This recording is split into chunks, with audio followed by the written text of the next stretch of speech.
Welcome to the first development log for Savage Steel. In this video I thought I would cover why I chose the engine that I did, which is Car. Now this is where the prototype is currently at. As you can see, it's a 2D pixel art game. With Car you can make a 3D engine or a 2D engine, and I'm making a 2D engine. And why don't I choose an existing engine? Well, let's first start with what Car is. Car is the modern answer to SDL. So, if you don't know what SDL is, this isn't the engine for you. You should start with a higher level engine like Unity or Unreal or Godot. I've been using Unity for a while, and mainly because of the cross-platform. I found because of the way I wanted to do things, I wanted that control, and I wasn't even using Unity's high-level features like scenes and objects. I was writing my own stuff, and it's like, why am I even using Unity at that point? Well, it was mainly just for the cross-platform, so now I have an answer, which is Car. SDL doesn't have the cross-platform support that Car does.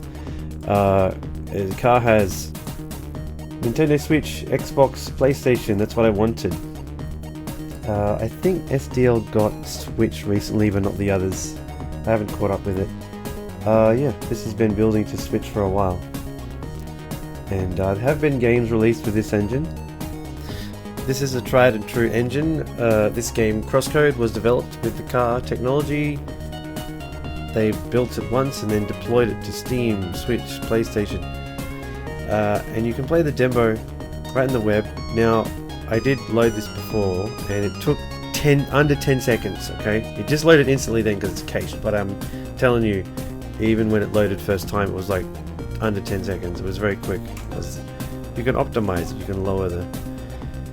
Anyway, this is the game. This is shaders.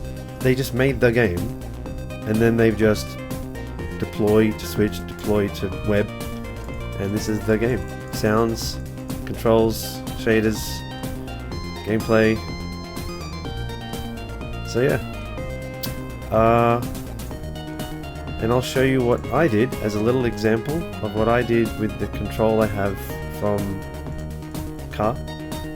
So I have control over how my pixel art game scales up to fill whatever screen it's running on. Unity had a way of doing this with its pixel camera, but I didn't like how it handled the case where the screen isn't an even multiple of your source resolution. So when you're making a pixel art game, you've got your native source resolution, something quite low, and then you scale that up to fill the screen, basically. But you don't just blindly scale up, because if it's not an even multiple of your resolution, you get odd, ugly looking artifacts. So my native resolution is 480 by 270, and that's exactly 1/4 of 1920 by 1080. So when it scales up, you get nice sharp pixels. If it was double 480 by 270, you'd also get sharp pixels, but if it's not exactly divisible, you get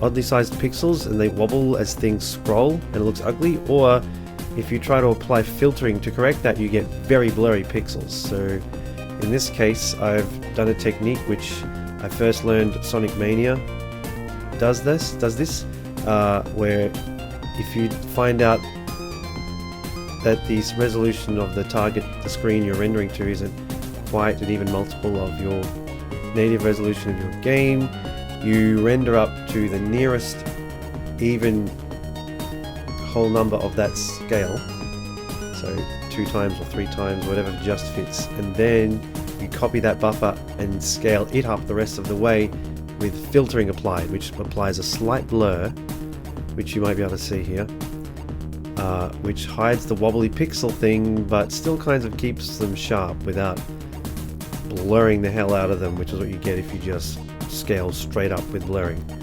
So yeah, so obviously my brothers are keen for a gaming session, so I'll end the video here.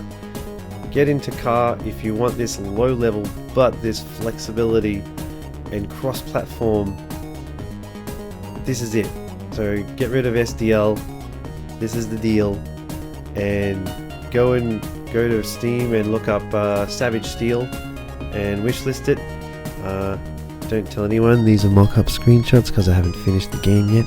I'll be correcting them with actual screenshots. But it's a 4-player local multiplayer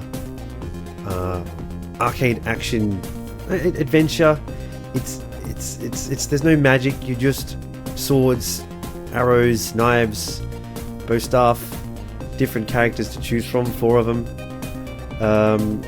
and yeah, just really good combat. That's what I'm planning.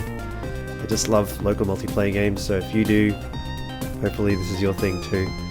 And it's gonna have a roguelike element to it, so you have that comeback and it's different again and harder still if you want more challenge. I love all that stuff. So if that sounds like your thing, wishlist this. And if you want to hear more game dev, I'll be updating how I'm going with this game. So subscribe, sign up to the newsletter on my website, demariusgames.com, and I'll see you in the next video. Bye for now.